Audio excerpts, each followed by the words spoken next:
My theory on why is it elevated now is there is a high level of anxiety, and this is my theory, a high level of anxiety and skittishness in buyers, right? Yeah. They are so nervous about doing the transaction because of prices, the narrative of prices going higher and higher for so long. Interest rates being at this high level compared to previous. They're so tentative about the stretch that they're making that the first time they get any kind of pushback in the transaction, some difficulty, that they're out. This is Las Vegas Real Estate Now with local real estate expert Harvey Blankfeld. In the article, I'm going to read you the first part of the article. Home sales across the country are being canceled at elevated rates, and deals in Las Vegas are getting nixed more often than in most metro areas. Across the U.S., roughly 56,000 home purchase agreements were canceled in April, amounting to 14.3% of homes that went under contract last month.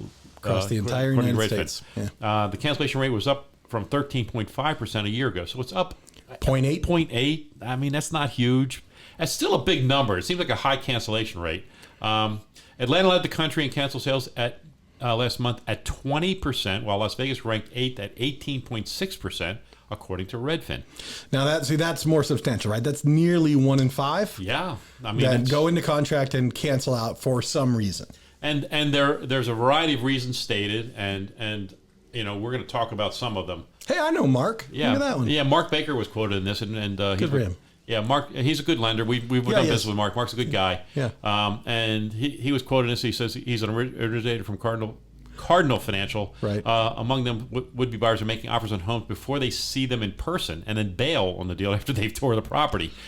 You know what? Very small percentage. I don't think it's a big deal. As a matter of fact, when I'm working with a seller and we're listing a property and someone writes an offer and I see they haven't been in the home, because we know that's a negative, right? I'm like, yeah, that's strike one. Yeah. Right off the bat. So if you haven't seen the home, I don't want you doing your diligence after you've written the offer. That's just bogging me down. We're not going to tie up the home for them. I do have one out of town client that's doing that actually. The agent's looking at it. They're showing pictures, but she's coming to town once she gets the offer accepted. Okay. And as long as, I guess, and she has canceled. And yes, and that's the thing. So that's what happens. They cancel. Others make an offer to buy a place that is contingent on them selling their existing home, but they list the home for too much money and can't sell it. And so, that's plausible. That's much more common. Yeah, that's very plausible. And I know there's lots of people out there right now doing contingent deals. I know that I'm involved in a couple of sellers who. I think it's a necessary style of transaction today. Yeah, right. You don't have enough cash to close on a new home until you sell the old home. It's been around forever. It's very common, and it probably makes up the predominant number of cancellations throughout the historical thing with real estate. It's probably been there all along, and a big portion of that. Sure. But additionally, some people bail on buying after digesting just how much their monthly payment will be. Now, this is disappointing. Yes. They should know that before they write the offer. It's not, they can lock their rate. You can lock a rate for up to 60 days, could you not? Or 45 days or... My company allows for you to lock a interest rate in for yourself without a property specified. So that's not super common, but it does exist in the world. And then, for us, you could lock your interest rate for 6 months while you're shopping for a property if that were the thing. I would say that knowing where interest rates have been, say over the last 90 days or so, that's less the issue there, where it's not like the payment they didn't is double in a month or something, right? They did way back. It didn't go up $500 a month on you, just because of interest rates moving. They haven't been swinging that wildly generally, but I think people get sticker shock on what the payment is. Mark goes on to say, and this is kind of what we were saying, they knew what the payment was when they made the offer. They're just having buyer's remorse. Right. And that's a real thing, guys. Buyer's remorse is a very real thing, and so that does happen. We've seen that. That's significant. There's other reasons that cancellations happen. Let's just touch on that real quick. Inspections become an important part of the process. Sure. If a buyer's not satisfied with the inspection and the seller's unwilling to do the repairs, that can make a deal fall apart. Appraisals have to come in. The bank has to be comfortable with the value of the home. That's another thing. HOAs, not so much. There is some resistance to certain HOA rules and regulations in CC&R. Yeah, those are all they've been in the mix for many, many years, right? There's nothing unique or different there. Yeah.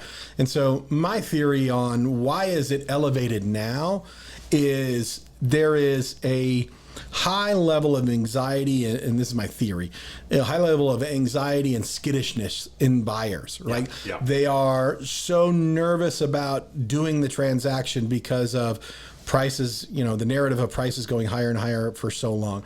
Interest rates being at this high level compared to previous. They're so tentative about the stretch that they're making that the first time they get any kind of pushback in the transaction, some difficulty, that they're out. Yeah. Right? Yep. It's not meant to be. I got to get out. Yep. And so their reaction to just getting out of those transactions is just significantly more sensitive than I've seen it be, in other parts of my career. Yeah, I think that, and they said it's kind of in the article, we skipped over this part, but they said overall the company said buyers are skittish for several reasons, including economic and political uncertainty. That is, to me, that's the big reason. Yeah. Is that we're hearing, the market's up, the market's down, the tariffs are on, the tariffs are off. Uncertainty. There's a lot of uncertainty out there, and that's the thing that's got people most scared. But I would argue that put your money in real estate. It's good. That's the thing. I mean, that's the safest thing out there right now, and it's going to maintain it, particularly for your own primary residence. It's the most important thing you should be doing.